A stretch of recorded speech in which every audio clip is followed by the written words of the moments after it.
Welcome back to the 365 Driven podcast. Today, we're going to talk about fitness and even some of the business models around fitness business. Our guest today is an expert, and he really focuses on the 40 and older men's health fitness regimens and trying to get them to six pack. He's the CEO of Six Pack CEO, the name, and he is also Mauro Stara. Welcome to the show. Thanks for having me. So, before we get into the talk about business and things like this. Before we fired up the cameras, I noticed you had a medal hanging on the wall, and you said that there was an interesting story, like it looks like some kind of an award or a medal that's hanging back there. So tell me a little bit about that. Sure. So when I was 10, or let me start like this. I was born in Switzerland, and you always get to choose a sport as a kid and in school, and we participated in different tournaments.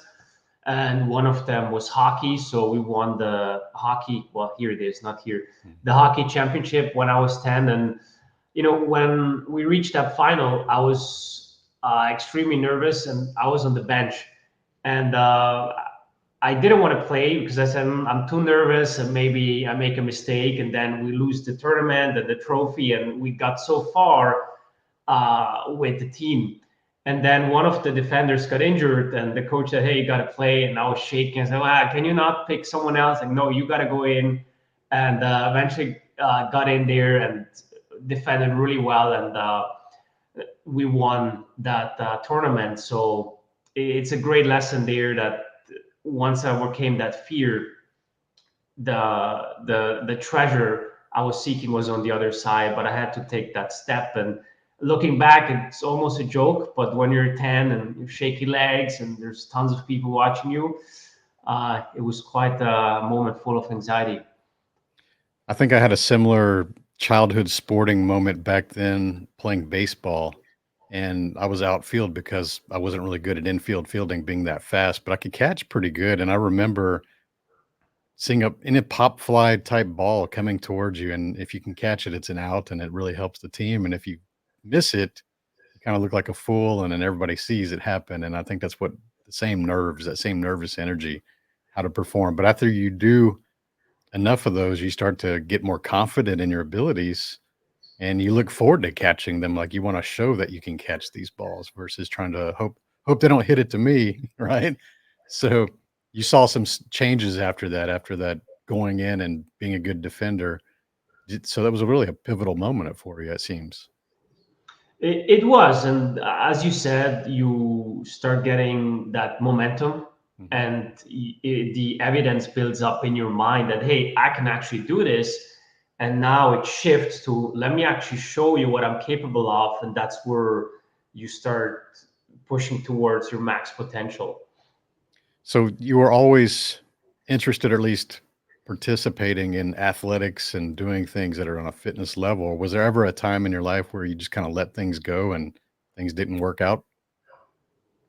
I wouldn't say let go completely, but when I was in banking, also in Switzerland, I was in a big corporation. I was building my online business on the side and was doing in-person training. Plus, with my 9 to 5 career, I had a lot of things on my plate, super high demands on my schedule, and you add it all together, and something has to go. And back then, it was my sleep. Some workouts were skipped, and the meals weren't always the greatest. And I never got obese or really heavy, but I started getting softer and softer. And you're not the best role model when you're training people and teaching fitness, and then you let yourself go. So that would be like the rock bottom moment there in terms of when I kind of slipped or my health wasn't the number one uh, priority or focus, so to say. Yeah, I could relate to that. I'd say in my 20s when I was in college and working full time, I had to sacrifice sleep to keep up with my studies and be able to make enough money to pay for school. And so I was averaging about 3 hours a night for nearly 7 years. And that was rough. I mean, I felt it. I had lower energy and it was just hard to keep your mind focused. And I stayed generally healthy because exercise has always been part of my life at that point, but I wasn't eating the healthiest because I was just trying to eat because I was hungry. And you know, I think that where I let my fitness fade off was really in my mid 30s, between the ages of 35 to 39. I kind of just made all the excuses that you hear people talk about. Oh, I got this pains and lower back pains and shoulder pains and sports injuries. And I just kind of let myself go. And, my wife was very supportive of that. She'd always ask me if I wanted to go to the gym with her. And I just always had some excuse, whether it was not enough time or I was sore or just didn't feel like it. And yeah, there was a very strong mental game going on in that time of my life. I mean, financially, I was very successful, but I just kind of put the fitness off to the side, thinking I was too old. And it's kind of funny looking back. I'm 51 now, but at 35, for some reason, I felt like my fitness journey was kind of ramping down. What had you turn it around? As I was approaching 40, and here's the thing about most, I know that there's going to be some listener that relates to this, especially if you were an athlete at some point earlier in your life. I remember just looking in the mirror every morning when you get in the shower and you feel mentally like you're still an athlete, that you can still do the things that you did when you were younger. You feel that. You feel like I could still do it. I could get this back. And then you look in the mirror and you're met with the reality that that's not who I am. I don't look like that anymore. Why do I let myself go? And you know, unfortunately, some people never make the rebound and they kind of continue on that negative path. As I was approaching 40, I was like, dude, I don't want to be the fat dad bod 40-year-old guy that just settles and, makes a bunch of excuses. And what I found is that the people that I was surrounding with myself at that time were all kind of shaped like me, and they just kind of had same excuses. They're former athletes. And, when you hang around with the people that kind of facilitate that lifestyle, they have the same excuses as you and they validate your excuses. Like, oh yeah, we're not getting any younger, Tony. No, yeah, yeah. I remember back in high school when you scored that touchdown. And, it's just people that live in the past understand that they're just kind of forfeiting their future. Yeah, you brought up a good point. That's very, very dangerous when everyone in your environment validates those excuses and kind of becomes the status quo and you don't see what's on the other side. That's a dangerous path to be on. I'm glad you took a turn on the other side. Yeah, I said I don't want to be the fat 40-year-old, and I was fat at the time. I was weaker, physically weaker. I never exceeded 200 pounds, but it was 200 pounds in the wrong area at that time, right? And so now I'm about 199, 198 usually, but I'm way more muscle and a lot less fat. So I'm physically stronger than I've ever been in my life at 51. And, so I know it's possible, but that's also over a decade of dedication and exercise. Yeah, I see you posting those deadlift videos and calling out all the guys who focus on upper body and ignore their legs. Yeah. Yeah. And it's kind of funny when there was a TV show that came around and filmed several coaches. It was going to be like a reality show. It never really got purchased. They're still trying to work on it, but there was 24 coaches, different types of coaches, and they followed us around for a day, basically, each. And so each episode would have been two coaches and kind of showing the day in the life. And one thing that we all had in common as coaches is that everybody had an exercise regimen, every one of us. And I was one of the near the last one that they filmed because they kind of did it state by state. And when I took them to the gym, I did leg day and deadlifts that day. And it's kind of funny because later on at dinner, I'm talking to the director and the producers, and when I was asking them, what do the other coaches have in common? And they thought exercise, and the director's like, what? One thing that stood out with you, Tony, I was like, what? She's like, you are the only one out of the 24 cast members that actually did leg day.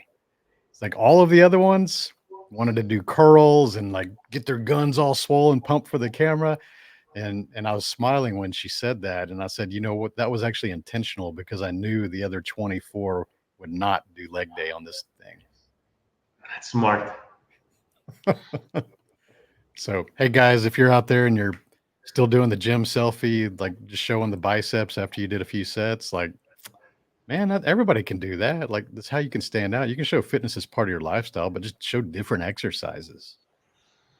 Yeah, powerful back is also very, very underrated, Yeah. right? Everyone pushes the front, their chest, their arms, but how many guys do you see with a nice V shape and then a lot of density in Mm, their back?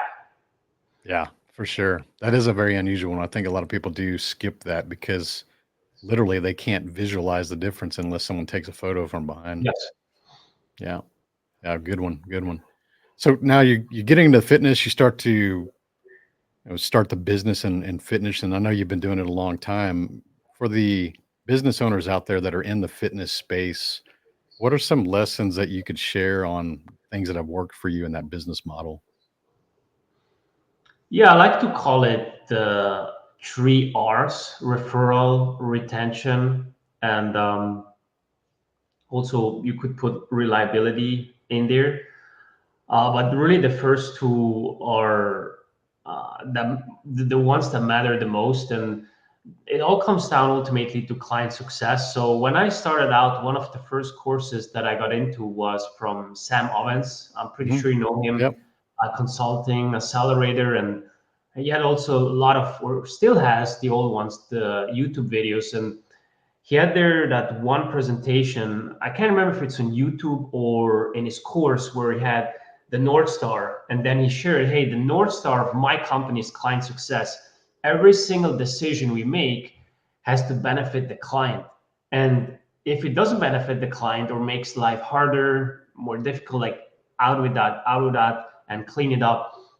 And that really was so locked in into my mind that I started building out the program, the service, the culture, everything towards that. And hey, if the client succeeds, then I know long term it's going to pay off. And one other factor that added to that, and I always have the sticky note here, is, and I have to give credit to Alex Hormozy. I think you interviewed him as well a while ago. And he said, if you've lost all your marketing channels today and all your clients, and there's only one person left, one client left in your company, and the only way to generate business would be from that person, how would you treat that person? Or Mm. another question there is, if any client could stop their program by the end of the week, just push a button and they're out. There's no, 90 days, 6 months, 12 months contract, just week by week, and they can get out. How would you treat that person? Well, I would do this and this. Well, start doing that today. And that's like in the core values for my team. It's at the top, and I have it here as well. Look at it every single day, because you can't let that out of sight. And that's like the number one thing that we focus on. And when I first started out, I I had like 80, 90% of clients from social media content, whether it's Facebook, Instagram, LinkedIn. Today, 85 to 80%, 87% referrals. Social is less than 20% because of that. And it's not that social has dramatically slowed down. It's plus minus the same, sometimes a bit more, sometimes a bit less, but it's really, the referrals have paid off over time. And so that's like the biggest thing you can do, because there's so many, marketing people and coaches out there that say, hey, you got to scale it with ads, and you got to do this and this and this. And people put so much attention and focus into marketing, which is important, and also sales, which also is important. But if your delivery sucks, well, nobody's going to stay with you long term. And I always look at it this way: if you have 10 people that come in and you keep eight, and next month there's another 10, or in next quarter, whenever that next period is, and you keep them again, right? You start growing that base of loyal people in your tribe that spread the word. And I think in the program that you and I are in with Andy from Artist Syndicate, he really hammers that down into people. And he has a lot of stories around that, where he was driving 3 4 hours to his client home. I think nobody has missed that story, right? And Yep. so going the extra mile and really over delivering for your clients and giving them a world-class experience, that by itself will often take care of a lot and do the heavy lifting, so that the word is spread out there. Guys, don't underestimate what he just said. If you are in the service industry, especially face to face with customers, even for myself as a business coach or a fitness coach, any kind of consulting gig, right? Go rewind that and go listen to that again, because it seems very simple, but so many people get it wrong. And There's a good book that I think that I would recommend. It's called Prosperous Coach. And if you go read the book Prosperous Coach, he does include some of the things that Mauro just talked about. Each meeting, you got to think about this. Here's one of the ways to make money as a coach. Slow down. Slow down. Quit trying to think about who's the next meeting or what's coming on later on the day, and focus every single meeting that you're in exactly what Mauro just talked about. If this was the last meeting that this client that you're using is going to have, what would you do to make sure that they stay? What would you do to make sure that they stick around and tell their friends about you? And so we have to quit looking at things from a consulting perspective, from the contract length.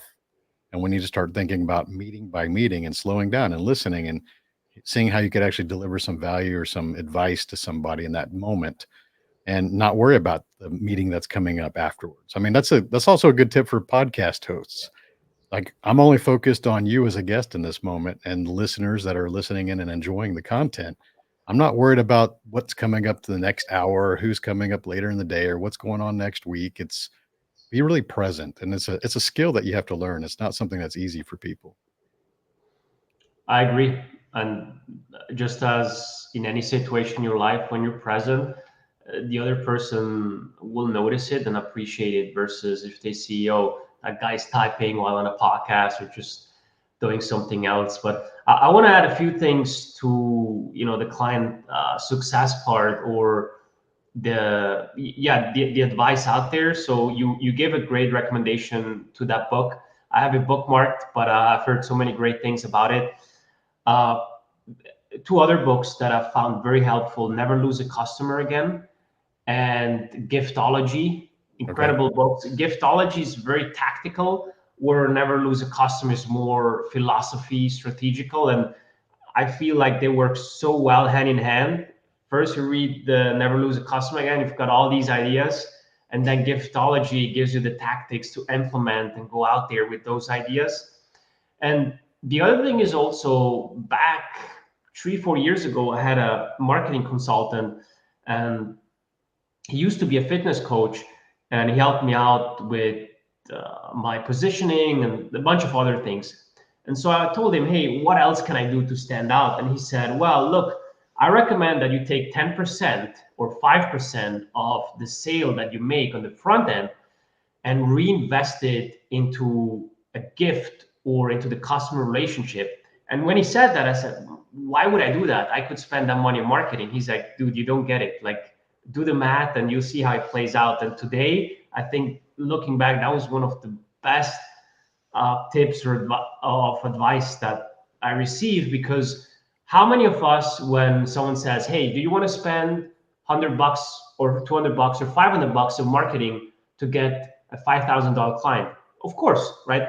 You would say, everyone would say, of course, we can play that game all day long, all day long.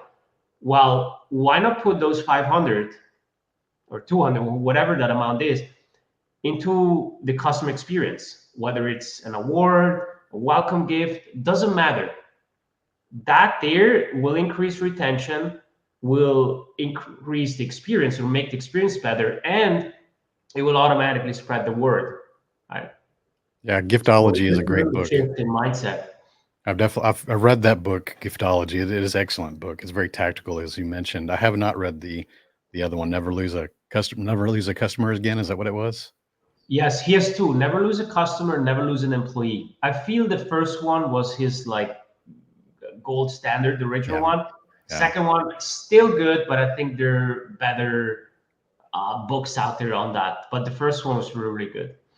Well, this is good. I enjoy the inner workings, and it's really a mindset and a cultural thing that we're talking about. Our core values you mentioned, as well as Andy Frisella, and he's big on the core values and Arate. So let's talk about marketing, because I know that you mentioned it's not as important or as big of a picture as to generate leads, but I still think people that aren't doing any marketing should be clever and understand this a little bit more. So, what are some marketing tactics or things that you would like to share? So there's a couple of elements that I found really helpful on my end, one, pick the channel that maybe that's like a little basic. We can go much deeper, but Basic pick the works. channel. People Yeah, forget pick the basics. channel where your people hang out. So let's say you're targeting man over 50, for example. Very unlikely that they're on TikTok or Instagram all day long. Maybe more these days, but still not as much as Facebook and LinkedIn. Yeah. Or if you're again targeting someone that's 18 to 35, well, probably will not be a lot on LinkedIn. So getting that right channel is key because you can have the best message, but it's kind of like the story of you can sell a pill against headache, but if you sell it to all the people that don't have headache, well, it can be the best pill, but it doesn't matter. Like, I don't need it. My head doesn't hurt. So get in front of the right people. That will make a lot. And then, the offer is really what's going to help there, because you can have very good marketing and copywriting skills and everything, but at the end of the day, it's really the offer that counts. And if that offer is not good, then no amount of arm wrestling and heavy lifting will get someone into the door. So how can you make that offer better, in terms of one, positioning, like for who it is, and maybe benefits that competitors don't mention all day long. And number two, risk reversal. How can you make it easy for someone to say yes? So if you're, you know, say we don't offer this and you don't get this and this and this, so all the risk is on the customer. You will still get some people in, but it's going to be hard and less likely. And there's a lot of objections where every time someone gives you an objection, say, oh yeah, we have a cookbook, or oh, what about this? Oh, no problem, we have a travel plan. Okay, what about this? Oh yeah, we covered that. And if you don't have it, create it, right? And so you make that offer better and better and better, so that it can fit into various aspects of their life. If we would still stick to fitness, right? Fitness offers, fitness marketing, but really I would say that advice applies to anyone out there. How can you make that offer so good? Because if you think about it, like Apple, like when they released the latest iPhone, there's people sleeping there in front of the store 1 2 days prior, just to be the first, and put it in the air and say, hey, I've got this thing here.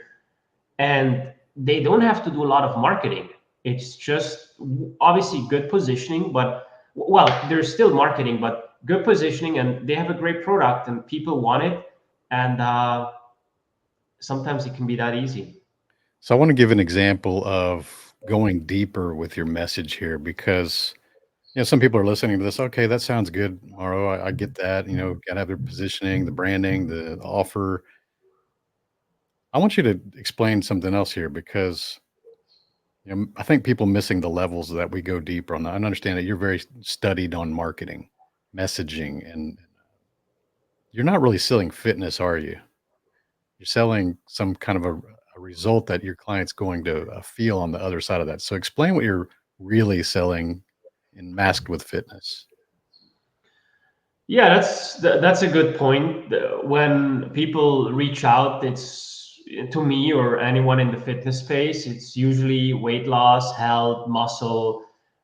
These are like the three big categories, and often on the outside, vanity, physical, and maybe if someone has a health issue there, but they always want to look better. But it's not what that six pack or that body and so on looks like, it what it allows them to do. And for the men I work with, it's really respect and attraction. A lot of times these are guys who worked really hard and let their health slip along the way, and they've created the life they want. They've built their kingdom, and unfortunately, they let their health slip along the way. And so there's that void, that something is missing, and I'm not getting that. And it may be the respect from their kids, the respect from their wife.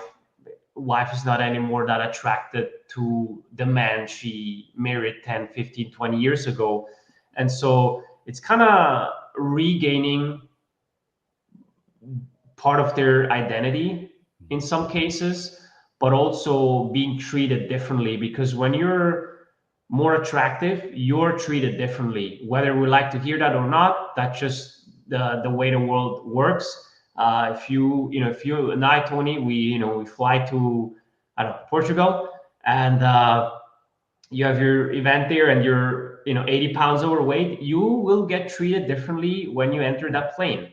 That's just a fact. Not every single time, but once in a while you will get treated differently, versus if you're really jacked, have a strong handshake, you will also get treated differently. So you get to experience life on a different level. But going back to your question, yeah, it's going really deep with your message and painting a picture what life looks like on the other side once they're done with that transformation, because nobody cares about the scale weight and 10 pounds of muscle. It's what does that give them that they don't have right now.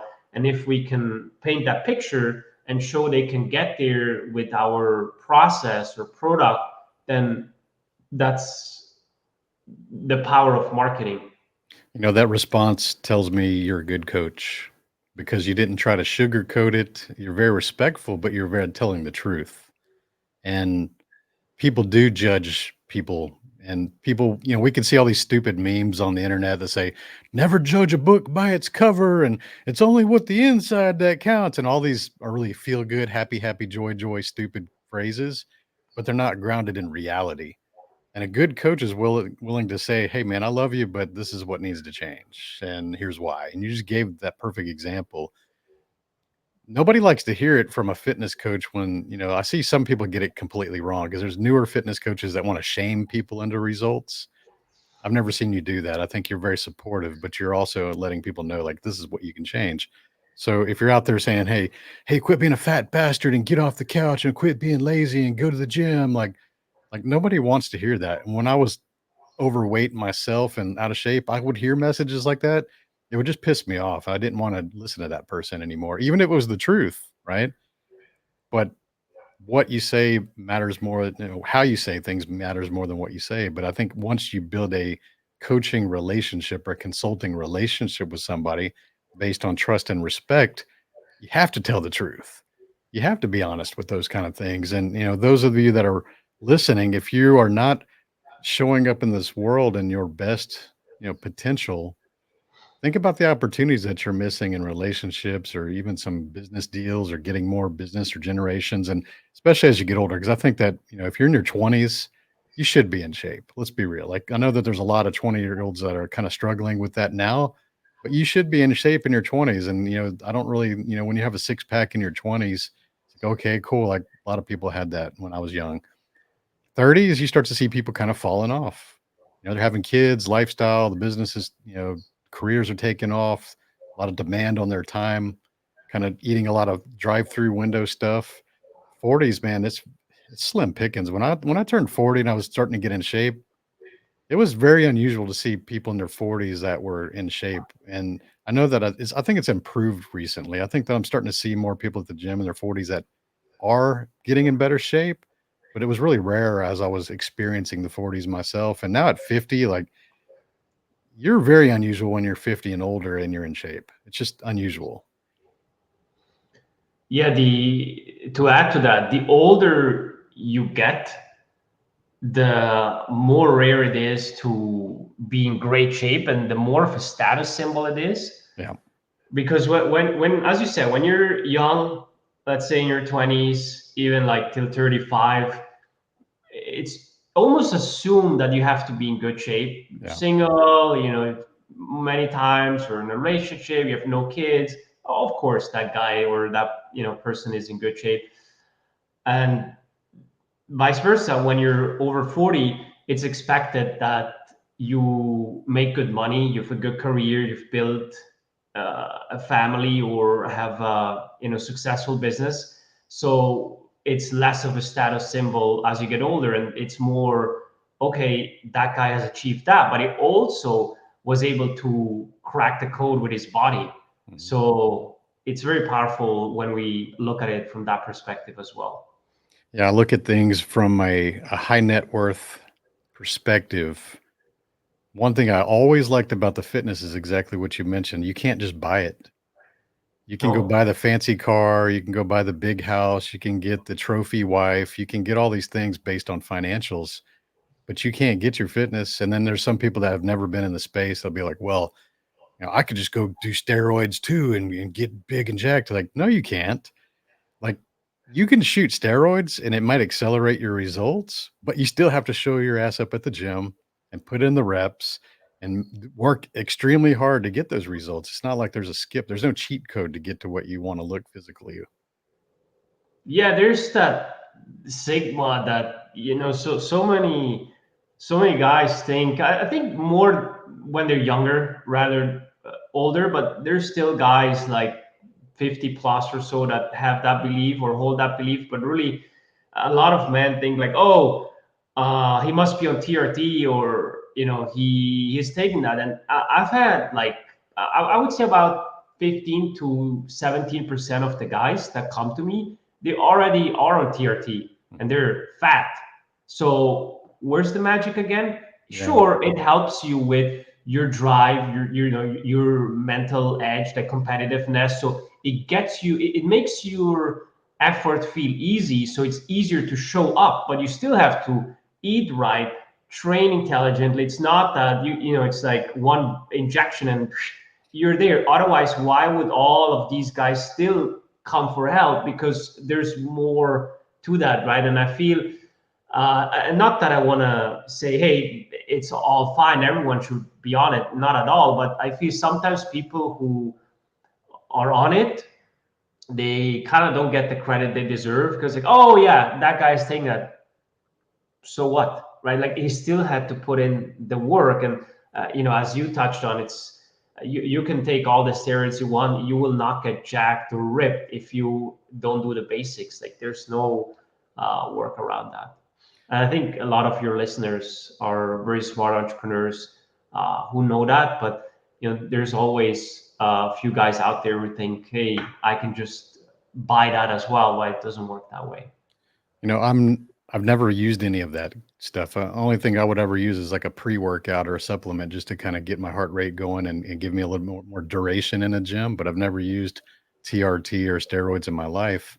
And I'm not against TRT. I think that maybe I would be a candidate at some point. But I think that where people get this stuff wrong is they think they can skip the process and they'll go prescribe on these things and they'll do all these supplements but they're, like you said, they're still overweight. They're not eating healthy. They're not exercising, and they think stuffing their mouth and shooting things in their legs is going to get some kind of result. But I always say, like, hey, why don't you go make those lifestyle changes first?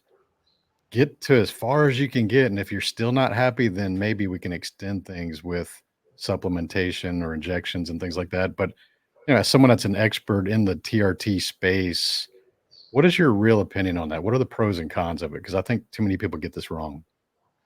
I wouldn't say I'm an expert in TRT. I'm not a doctor and we don't give medical advice. We help the guys make a proper decision Mhm. and then show them the pros and cons before they speak to a clinic or a doc if they need it. But what I can share, the way I look at it is, I always tell the guys when we get in blood work, which we do very extensive protocol, look at 95 biomarkers for the guys that come to us, and we look at all of that. And then let's say their testosterone levels are low, which in most cases they are, because again, your health is not optimized. Yeah. I say, look, let's run it naturally with the lifestyle changes and fixing any nutrient deficiencies that someone has that also are cofactors to produce testosterone.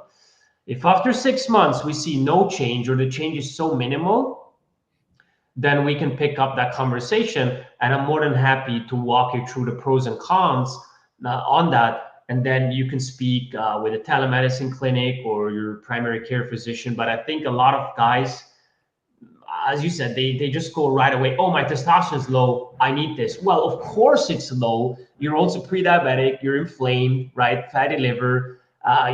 Your diet sucks. You're not lifting. Your sleep is poor.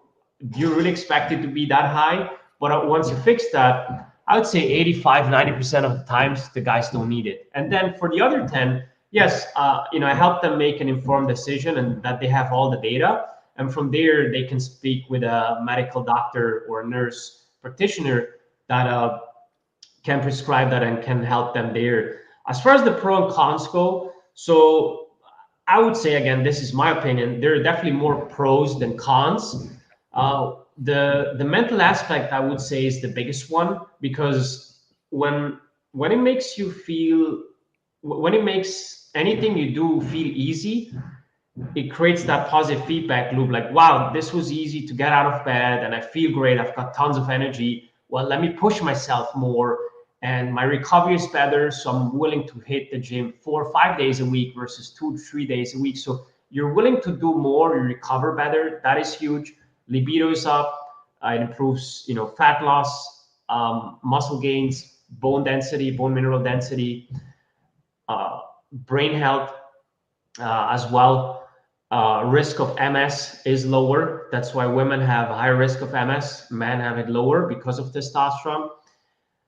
Cardiovascular risk is down. That one is huge. A lot of people don't know that. So, and that is always, to add to that frame, that is always if you fix the deficiency. Meaning, if you're not deficient and you just take an elephant dose, yes, then you get all the bads and not really a lot of the goods. But if you fix the deficiency to get it to a high, healthy normal, that's what I'm talking about. But those are like a lot of the pros there.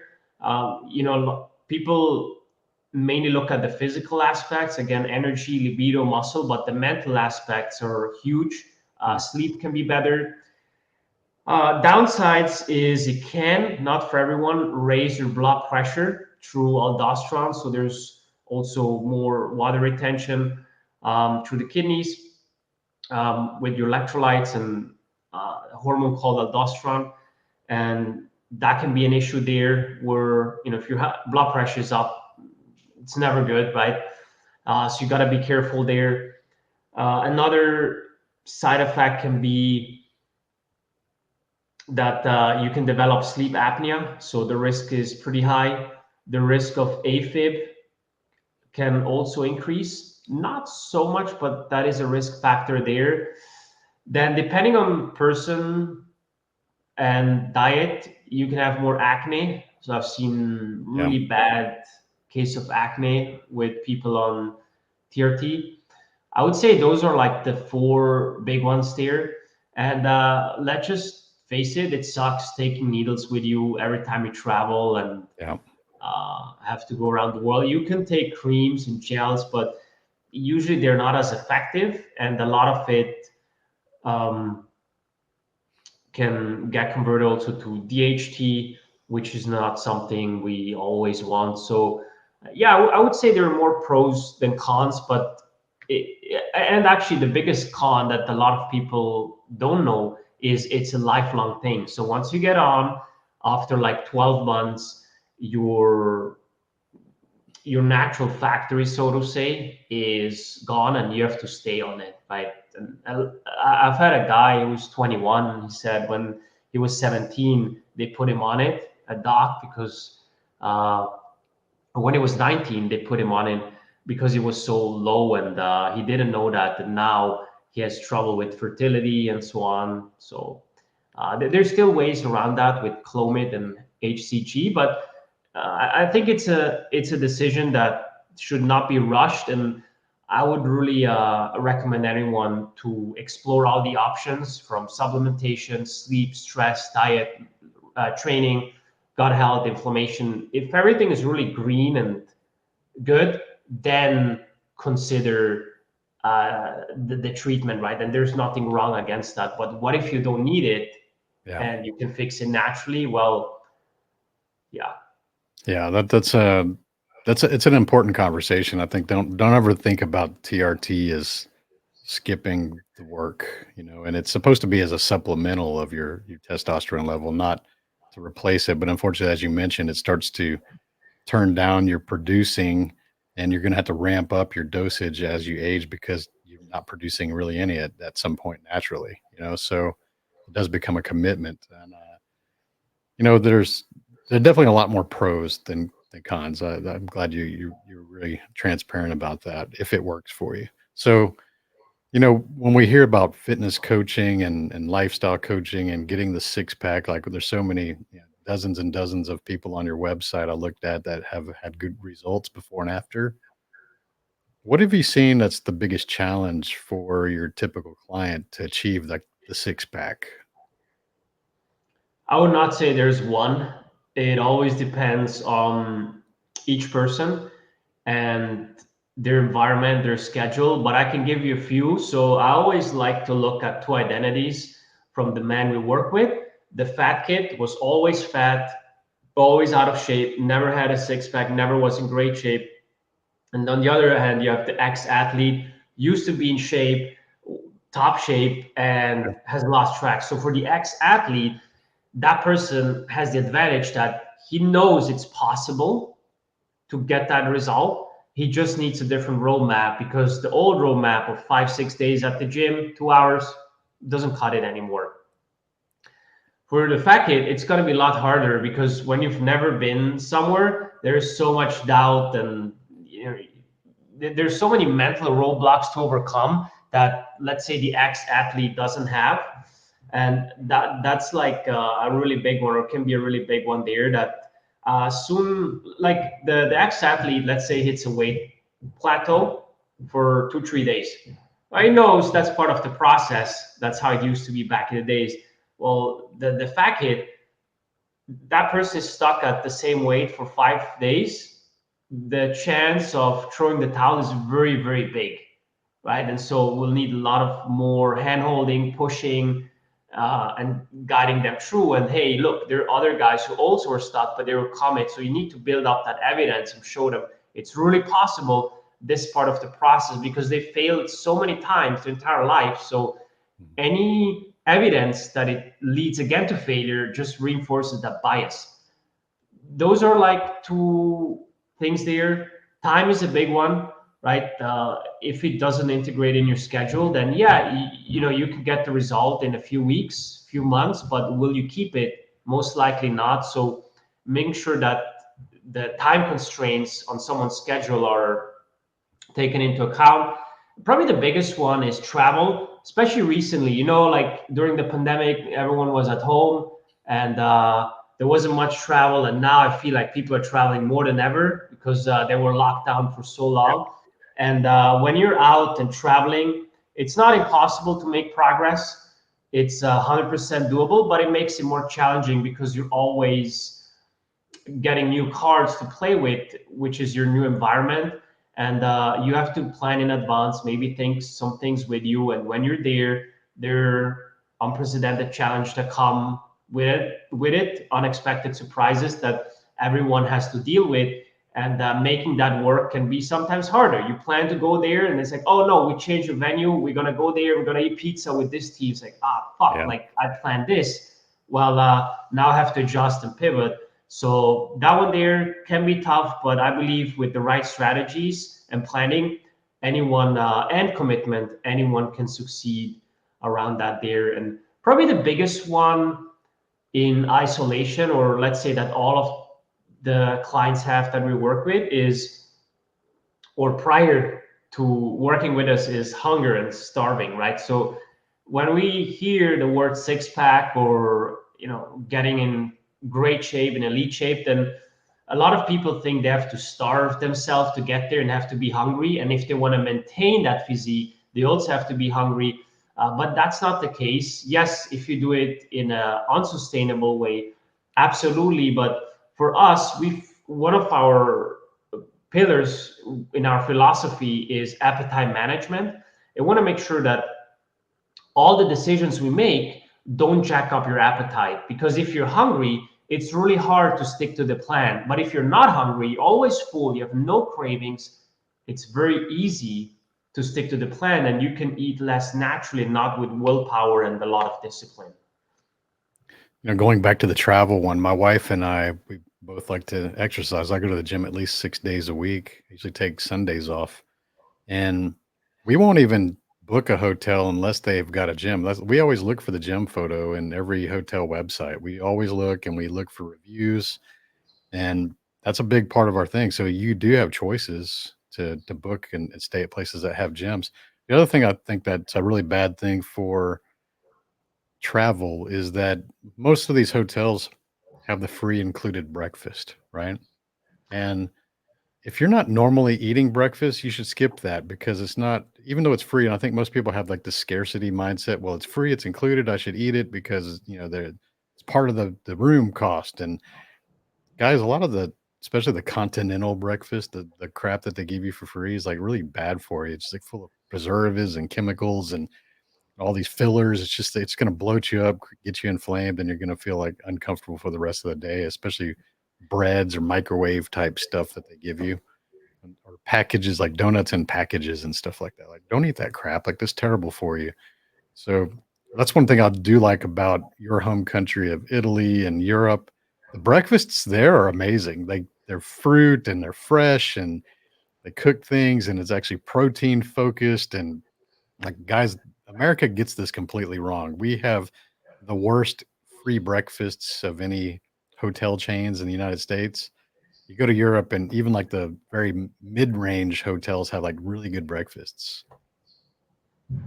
Yeah, I never thought about that, but now that you say it, I remember when I was in Miami and also Key West, it was horrible, like really bad. It was 4 or 5 star, and as you said, in Europe, for a lot less, you get a lot more, at least for breakfast.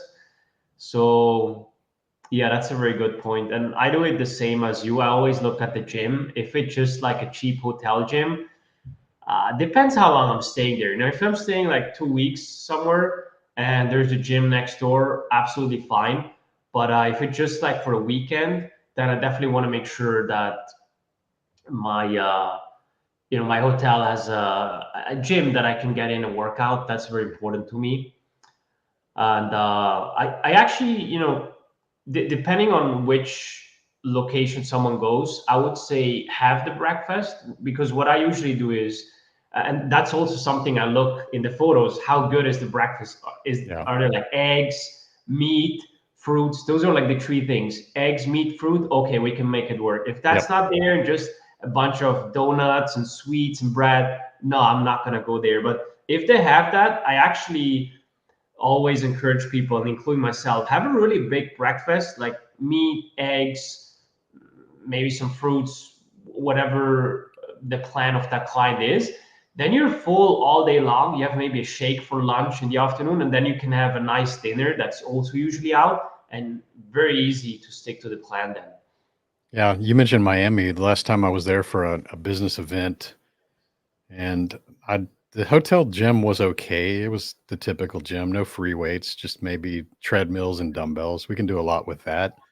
But my wife and I actually looked for an actual gym, and most people don't understand is like gyms, like any gyms, usually have day passes. And so if you just get on Google or look for a gym in the area, you can Uber to or even walk to if it's even closer in a city. You can go and they'll sell you a day pass, and these are usually 10 to 20 bucks. You can get a full workout, and it's worth paying for that if that's part of your lifestyle. I agree. That's the six pack tax. Yeah, there you go. So, give the listeners like an overview of what your service looks like because they may not understand. Like, we heard about blood panels and blood work, and then from then on, what does it look like? Yeah, it's very simple. So we start everyone off with a blood panel, looks at 95 biomarkers: organ function, nutrient status, liver, kidney, immune system, red blood cells, hormones, so thyroid, testosterone, and obviously sugar and lipids. And that gives us a snapshot, kind of like when you go to the car mechanic. If the guy just said like, "Oh, I think this and this doesn't work with your car," it plugs in a device and it spits out tick tick tick Yep. where things are not working. And so the same is true here. We see exactly, okay, this person will respond better to this process and this type of approach, and this person to the complete opposite. Right? And that will set the foundation of everything. We also get a little bit more information, such as photos and height, weight, preferences, a little bit of psychological overview, and then come up with a custom plan for every single client. We plug it into an app, so a mobile app that lays out all the things to do for the day. So you log in, it tells you, hey, Tony, do this, this, and this. You've done it, ticked off the boxes, gives you a nice feeling of reward and accomplishment. And you get on to the next day, and we see everything on the back end. We have all the charts and data, so kind of like if you ever seen these Wall Street movies with all the charts, we see all of that in the back end and see, okay, where's Tony trending? Is he getting closer to his goals and at the speed we want him to or not? And then make adjustments and audits based on that there, and really take out all the guesswork. So our goal is to remove all the decisions that you can just implement and don't have to think about it, and focus on what you do best, which is running your business, hosting podcast interviews like this one, and just doing other stuff. We're not, should I do this or this for my workout? So just taking all the guesswork away from there. There's more, but that's like the snapshot, big picture Yeah. view. So it's very bespoke. The blood panels, how often do people have to do those? Every 6 months, unless there's bigger findings. If someone has an autoimmune disease or just something that extremely abnormal, then it's a little bit more frequent. Maybe after 30 days, 45 days, we retest. And we have few clients that want a little bit more intensive testing every 90 days, but I'm not always fan of doing what everyone else does in the industry. So just because you could do more blood work doesn't mean you have to. If you come to me and I say, dude, there's just one change, you're good. I don't need to sell you a higher package to get more money out of your pockets if you don't need it. I'll tell you, dude, you don't need blood work. And there have been guys that said, hey, I want like every 8 weeks labs. For what? Well, we cannot, no, like, save that money. I know for you it's not a lot. That guy was making multi 8 figures, but still save that money, put it into something else, right? Like, go on vacation, or get a massage, whatever. But you don't need like Yeah. blood work every 8 weeks. Like, your health is really good. Well, there you go, guys. You've heard a lot about the business model, the importance, the science behind things. It's been a good episode. I enjoyed this conversation, Mauro. If people want to work with you or find you, what's the best way for them to do so? I'm most active on Facebook, so you can find me there. Just type in my name, Instagram as well, or visit the website Six Pack CEO with six, and you can find more info there. Good stuff. I'll give you the final word here. So you've got that listener that knows they need to pull the trigger. They know they need to do something and recover and get back on the health train. What's your word of advice to them today? As far as tactical tip or more of a wake up Just call? get them going. Just get this person going. Yeah, well, back in the days, I used to be more pushy, but if someone really doesn't want it, then they don't want it, and there's nobody that can convince them. But what I'll say is getting a blood test, a really good one. You can reach out, and I can send you a link to a really good one, because I've had guys who are like 1 foot in, 1 foot out, and not really. And once they saw their labs, like just yesterday, I had a guy, and he was like, first 3 weeks in program, I was like, not really super focused. And yesterday we discussed his labs, and he said, man, when they came back, I never thought I was pre-diabetic, and my liver is fatty, and the entire family is shocked. So I got to do something, and very, very high chance that he's going to change dramatically just based on those numbers, because you know there's a lot of people who are fat or overweight, out of shape, but they don't feel it. They think like, oh, I'm good, I'm healthy, right? I'm healthy, I'm just overweight. But when they see the data, like, oh, like Alzheimer markers up, this marker's up, maybe I should do something. So the best wake up call is looking at the data from my experience. So start with a blood test and see, maybe you're absolutely fine and you don't need any adjustment. More likely you need a few adjustments. Good stuff, guys. If you found value in this episode, share it with your friends, and especially those people that are contemplating wanting to get on a health journey and turn things around. And, I appreciate you, Mauro, and spending your time and your expertise with us for this hour. So, everybody, go follow him, go check him out, see what he's up to, and thank you for spending this time with us. We will see you on the next episode. Thanks very much, Tony.